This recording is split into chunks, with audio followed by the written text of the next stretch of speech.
At the Jersey City Council caucus meeting on Tuesday, a hot topic was once again tax abatements. Folks, so this is for Newkirk. It was a 30-year tax abatement.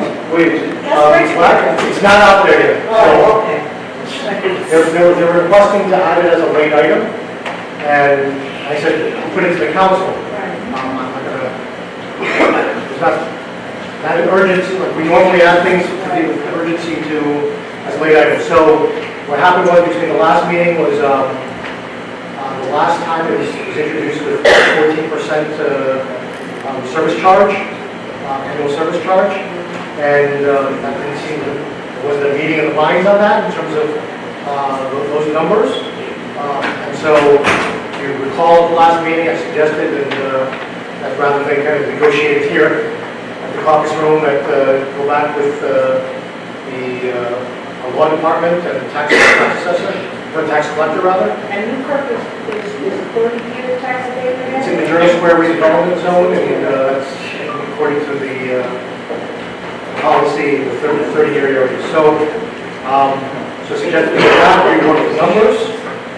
They did, but by the time the agenda meeting kind of rolled around, the numbers that were presented, and I discussed it with a couple of members of the council, the idea that kind of the first 10 years was looking, the city was taking a loss, and that said that that really wasn't sufficient to kind of bring to the table for council consideration. The city's estimate of its costs were $22,13, and that is established as a minimum payment under any circumstances that we will pay that amount at a minimum, so the city will be at break-even.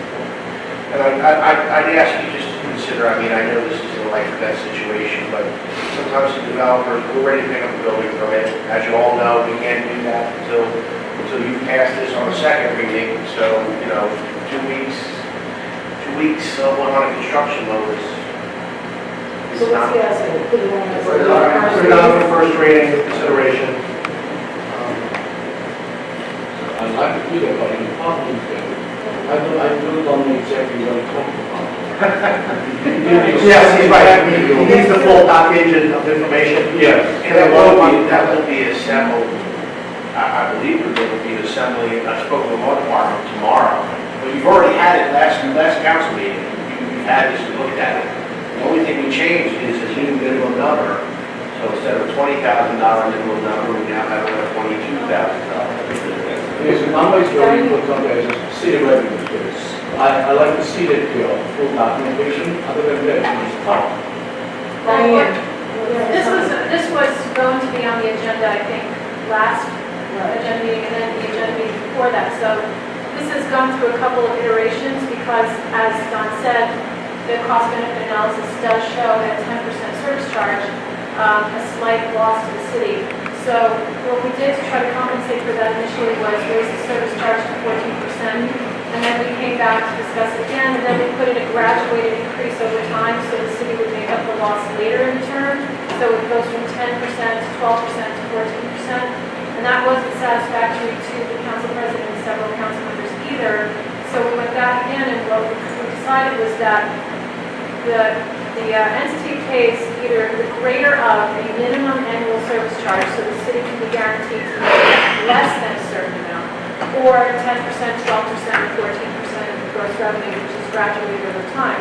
So the minimum is set at the actual increase in cost to the city, which is $22,513, so that no matter what happens, if this project is poorly, if it doesn't do as well as expected, the city will be guaranteed to get at least the increase in their cost. But hopefully they'll get a little better than that. So what we can do is tomorrow, I'm going to ask the tax collector to prepare a new cost benefit analysis, which will show what it looks like with the minimum annual service charge. So this is my suggestion, okay? So put together the package, present it to the council. As we do with every meeting, we'll take a vote on whether to add an item to the agenda. And the votes will... As a first reading, right? First reading. Then I have no problem. Okay. He has no problem with the public reading. Well, but Rod might be a better place to explain the project.